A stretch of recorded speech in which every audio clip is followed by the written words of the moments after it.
Light it up, light it up, light it up, light it tonight. April Mendez is her name. She wrote this comic book. She wrestled. You never really retire in wrestling, so let's just say she wrestles. I wrestles. That's my relationship with Glow versus the Babyface. I usually just read Marvel, right? Today I picked up an IDW comic book. I had to double check to know who the publisher was, but that's my thing. I'm gonna support a wrestler. She's made me happy. I shall make her happy by subscribing to this comic book and at least picking up issue number one. That let's begin the reviews. I do spoilers in my reviews, so if you haven't read the comic, I would go away. That right there is overwhelming. Only thing we need to know is her, and then there's one Machu Picchu. So that one is another one because we're gonna go to her school later on in the comic. Them two are probably the ones to pay attention. I'm like, which one's Kia Stevens? Which one's the rest? Don't worry, we good. We can continue. The whole story of this is we got a news interview coming up. The stakes are, if this interview goes bad, we will be seen poorly.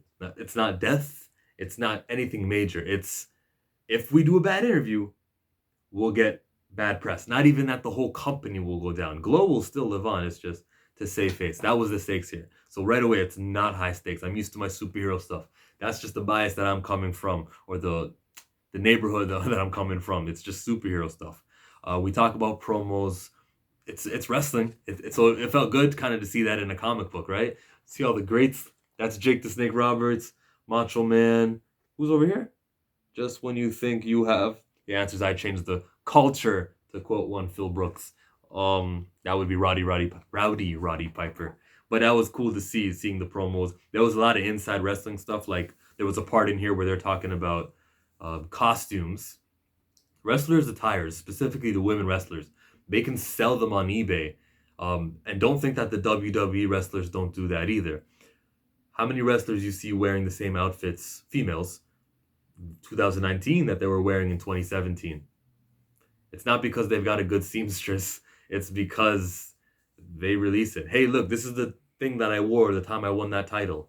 It's on eBay or it's on some wrestling site or somewhere. And even independently, there are women wrestlers who I've been in locker rooms where conversations like this would take place. They would, they sell their uniforms. I don't know how I feel about that because as a male wrestler, let's say that the championship that CM Punk won. Wait 1 second. I'll be right back, everybody. I think this is necessary for this comic book review. If they tell me that this was the ring-worn championship that CM Punk wore at SummerSlam 2013, that's right, I am a mark. That's the one that he wore, and it's on eBay. In a heartbeat.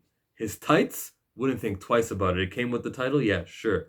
So the way that women wrestlers get to sell their underwear, you can only imagine what they do with it, or you can just simply not imagine what they do with it. It makes life pass by better. It stopped spinning. I have to keep spinning it. This is here for the whole review. So creepy male fans exist in wrestling. The missing items, though, not realizing that it's Elizabeth who we found out underneath the ring prior to the items going missing.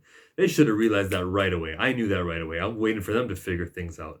And what she said to them, though, was, man, I was looking for the strongest woman out there and strongest woman in the world. She pulled on heartstrings. That was so sweet. It was kind of like a childish book. You read the back of it, it'll say it's for mature audiences. I double checked. It said suggested for mature readers.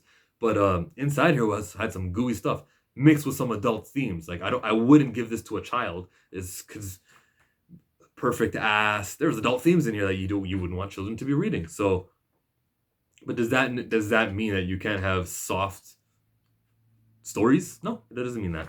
So I don't know how to conclude this comic book review. I can say it's good. I can say that. Look, the artwork was busy. It wasn't pure text because the writer was inexperienced and didn't know what she was doing. She got help, right? Because it was written by Amy Garcia and AJ Mendez. So whatever mistakes I guess Amy Garcia caught on to, shout out to her.